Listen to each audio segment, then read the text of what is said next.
Hello दोस्तों, नमस्कार। स्वागत है आपका इस उत्तराखंडी संस्कृति चैनल में, जिसमें मैं आपको देवभूमि उत्तराखंड के बारे में बताने का प्रयास करता हूं। दोस्तों, उत्तराखंड के बारे में जानने के लिए इतना कुछ है कि शायद पूरी ज़िंदगी कम पड़ जाए, लेकिन जब तक हम अपने उत्तराखंड के इतिहास और संस्कृति के बारे में नहीं जानेंगे तब तक हमें पता कैसे चलेगा। तो दोस्तों, आइए हम जानते हैं इस वीडियो में एक ऐसे राजवंश के बारे में जिनके बारे में शायद आपने बहुत बार सुना होगा। दोस्तों, वह वंश है कतुरी राजवंश। दोस्तों, इस वीडियो में आज आपको बहुत ही महत्वपूर्ण जानकारी मिलने वाली है जो कि कतुरी राजवंश के बारे में है, जिनके बारे में शायद आपने इतनी डिटेल में आज तक कभी नहीं सुना होगा।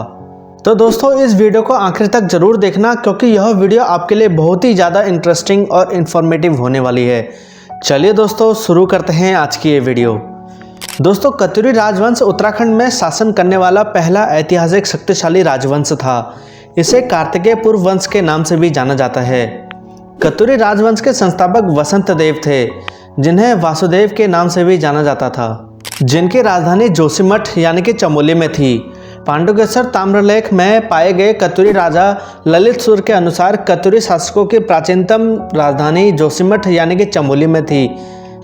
दोस्तों, बाद में नरसिंह देव ने जोशीमठ से बैजनाथ में राजधानी स्थानांतरित कर दी थी, जहां से कतुरी राजवंश को विशिष्ट पहचान मिली।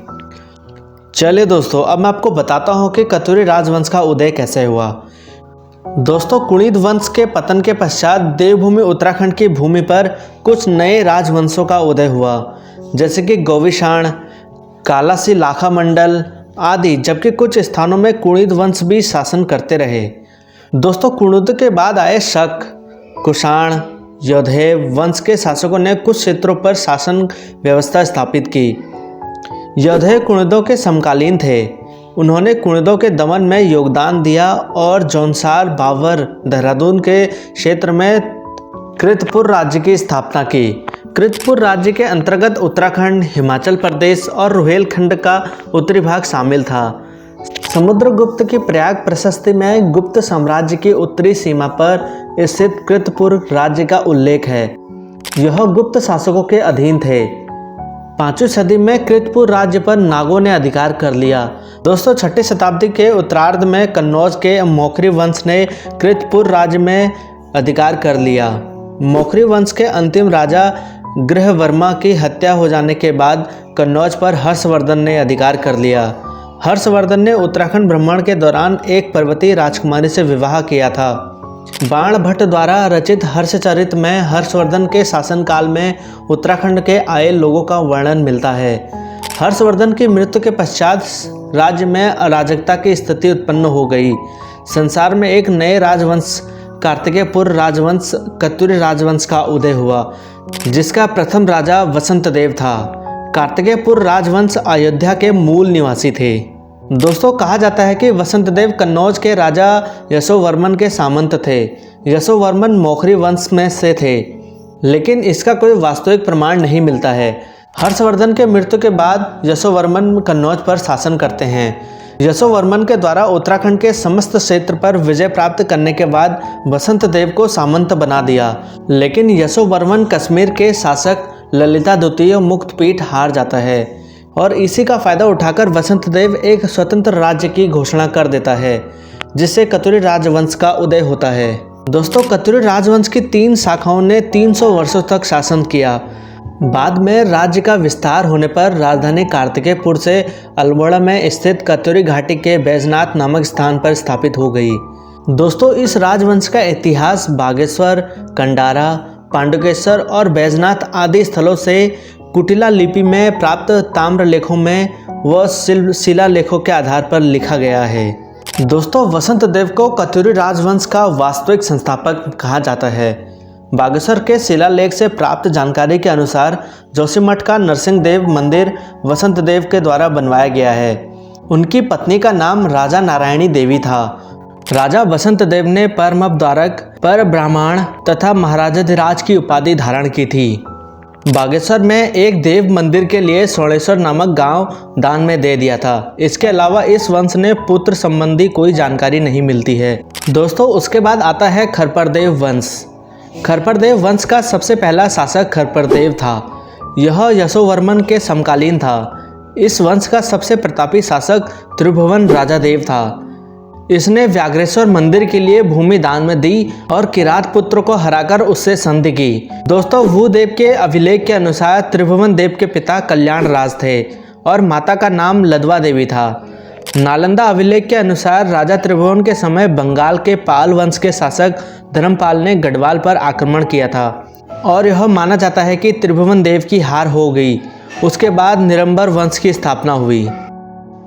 दोस्तों, बागेश्वर लेख में वसंत देव के बाद कत्यूरी राजाओं के नाम का उल्लेख स्पष्ट रूप से नहीं मिलता है। कश्मीरी इतिहासकार कल्हड़ की राज तरंगिणी पुस्तक में कश्मीरी राजा ललितादित्य मुक्तापीठ द्वारा गढ़वाल क्षेत्र पर जीतने का उल्लेख किया गया है।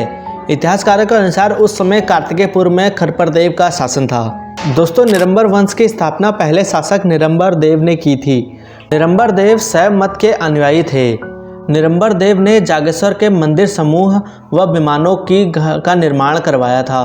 उनकी पत्नी का नाम नाथू देवी था। दोस्तों, निरंबर देव के पुत्र इष्ट गणदेव ने संपूर्ण उत्तराखंड को एकीकरण करने का प्रयास किया। इष्ट गणदेव की पत्नी का नाम धरा देवी था। इस शासक ने जागेश्वर अल्मोड़ा में सबसे अधिक मंदिर बनवाए। नटराज मंदिर, दुर्गा देवी मंदिर, लकुलिश मंदिर और महेश मंदिनी मंदिर। दोस्तों, इष्टगण देव का पुत्र ललित सुर कत्यूरी राजवंश का सर्वाधिक प्रतापी एवं शौर्यवान शासक था।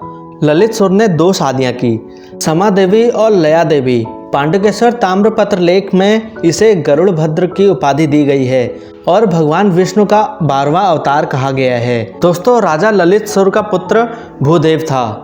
राजा भूदेव ने बैजनाथ मंदिर का निर्माण करवाया और इसी ने कत्यूर वंश के प्रारंभिक सभी शासकों का उल्लेख किया। दोस्तों, भूदेव दान के लिए बहुत प्रसिद्ध थे।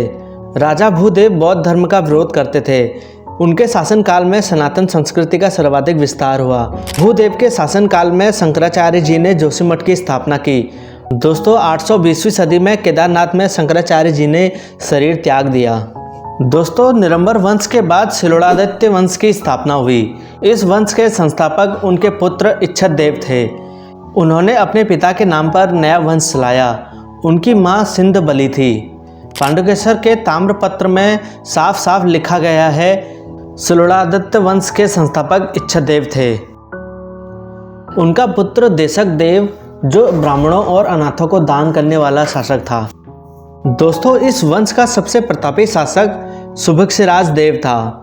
उन्होंने अपनी राजधानी कार्तिकेयपुर से सुभक्षपुर स्थानांतरित की और उसके बाद उन्हीं के पुत्र ने नरसिंह देव ने पुनः राजधानी स्थानांतरित कर बैजनाथ यानी बागेश्वर में सुरम्य घाटी में स्थापित की। दोस्तों, कत्यूरी घाटी में असंति देव द्वारा असंति देव वंश की नींव रखी गई। दोस्तों, कत्यूरी राजवंश के अंतिम शासक ब्रह्मदेव थे। कत्यूरी राजवंश के मुख्य शासकों के अलावा जनश्रुतियों के अनुसार प्रीतम देव, धामदेव और अंतिम शासक ब्रह्मदेव की जानकारी मिलती है। ब्रह्मदेव को विरमदेव के नाम से भी जाना जाता है। यह अत्यधिक अत्याचारी शासक था। उन्होंने कर में आवश्यकता से अधिक वृद्धि कर दी थी। उन्होंने तिलोत्तमा नाम की लड़की से जबरन शादी की, जिससे राजवंश में अधर्म फैल गया और कत्यूरी राजवंश का अंत हो गया।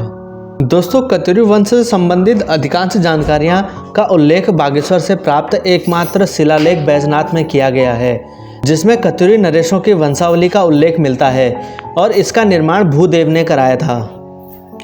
दोस्तों, इसके अलावा कत्यूरी शासन के दौरान बनाए गए मंदिरों पांडुकेश्वर, बालेश्वर व कंडारा के ताम्रपत्र अभिलेखों के आधार पर लिखा गया है। कत्यूरी राजवंश से संबंधित अभी तक 5 अभिलेख पाए गए हैं। विभिन्न इतिहासकारों ने अपने मत अलग अलग प्रस्तुत किए हैं, जिस कारण तिथियां उलझ गई हैं और कई वास्तविक प्राचीन इतिहास की पुस्तक ना होने के कारण उत्तराखंड का इतिहास जटिल दिखाई पड़ता है। दोस्तों, आज हमने इस वीडियो के माध्यम से एक ऐसे वंश के बारे में बताने की कोशिश की जिस वंश का नाम आपने सिर्फ सुना था, लेकिन उनके बारे में आप कुछ जानते नहीं थे। दोस्तों, आपको हमारी यह कोशिश कैसी लगी कमेंट सेक्शन में ज़रूर बताएं और आप कत्यूरी राजवंश के बारे में क्या जानते हैं वह भी कमेंट सेक्शन में ज़रूर बताएं। दोस्तों, इस वीडियो को लाइक और शेयर ज़रूर करें। दोस्तों, हमारा काम था यह जानकारी आप तक पहुंचाना और अब आपका काम है यह जानकारी लोगों तक पहुंचाना। दोस्तों, इस वीडियो में फ़िलहाल इतना ही। मिलते हैं आपको अगली वीडियो में एक खास जानकारी के साथ। तब तक के लिए धन्यवाद। जय हिंद, जय देवभूमि उत्तराखंड।